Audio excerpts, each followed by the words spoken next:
2,122. That's the number of deaths I accumulated over my initial run through Celeste's 7 chapters, with every single one teaching me a little something about how best to traverse the eponymous magical mountain. Despite the high death count and unforgiving layout of its stages, at no point did I feel like the game was deliberately slapping me down. In fact, between the heartwarming story and clever level design, Celeste is a game that actively encourages you to succeed even when it feels like failure is a certainty. Taking control of Madeline, a shared girl with a few personal demons to slay, you jump, dash and climb your way up the mountain, making use of numerous platforms, bubbles and other otherworldly items along the way. It's an incredibly punishing platformer, with quick reflexes, dexterity and careful planning all rewarded handsomely. Madeline may only have a limited moveset, but she's so fluid and responsive to control, it imbues you with the sense that you do indeed have everything you need to succeed, even if it's not immediately obvious that that's the case. The levels themselves are nice and varied, from a seemingly haunted hotel halfway up the mountain to mystical temples and ethereal caves. Each and every location looks absolutely stunning in the notionally 8-bit art style, with modern horsepower adding a subtlety to the surroundings that truly make them come alive. This presentation is completed by a beautiful soundtrack that brilliantly captures the mood of both the characters and the areas in which they find themselves. The only goal of the game is to reach the summit, but you can challenge yourself to pick up numerous strawberries as you go. There's no reward for doing so, save for the immense satisfaction of pulling off godlike feats of platforming in the pursuit. There'll be some that are placed in locations that require pixel perfect jumping and timing accurate to a nanosecond in order to pull off. The frustration that can set in after a couple of dozen failed attempts can be enough to imbue your Joy-Con with the power of flight, but there's never any sense that there's anyone to blame but yourself. The fist-pumping satisfaction of a successful run, however, is almost unmatched in video games. These strawberries can be found both on the main path and also off elsewhere.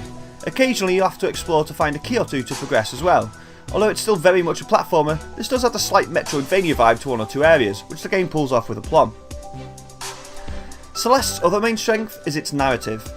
Madeline suffers from panic attacks and depression, and her struggle against those, as embodied by her climbing the mountain, is handled delicately yet with welcome candour.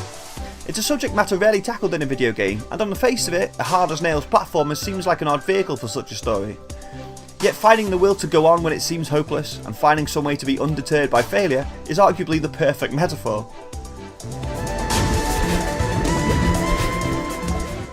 Not that Madeline is alone in the journey. You will come across a handful of characters along the way, all with their own foibles and personality traits that make them incredibly memorable. Fellow mountaineer Theo I found especially likeable, with his jokey, optimistic outlook, the perfect complement to Madeline's more sombre struggles. The story is woven throughout the levels, with occasionally interactive conversations taking place between chapters too. The high def animations of the characters as they talk helps build personality and gets you further invested in their struggles. There's also a robust assist mode that will allow players without the time or inclination to master the tough platforming to experience the story in full. Once you finish the main game, there's still plenty of challenges available to you. Within each chapter, there are hidden cassettes that unlock a B-side version of each level. These are even more dastardly than the main game and will truly separate the men from the boys. As you make your way through the game, the sense of satisfaction as you pull off more and more seemingly impossible feats of platforming just grows and grows.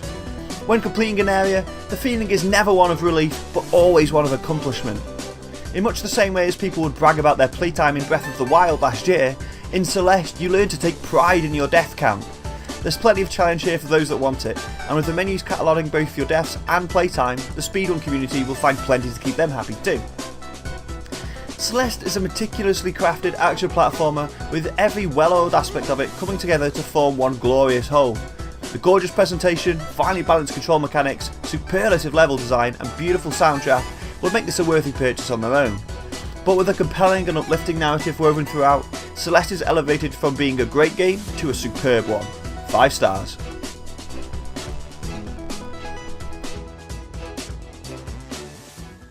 Thank you so much for watching. Be sure to subscribe, check out some of our other videos, and visit thenintendovillage.com, your home for everything Nintendo.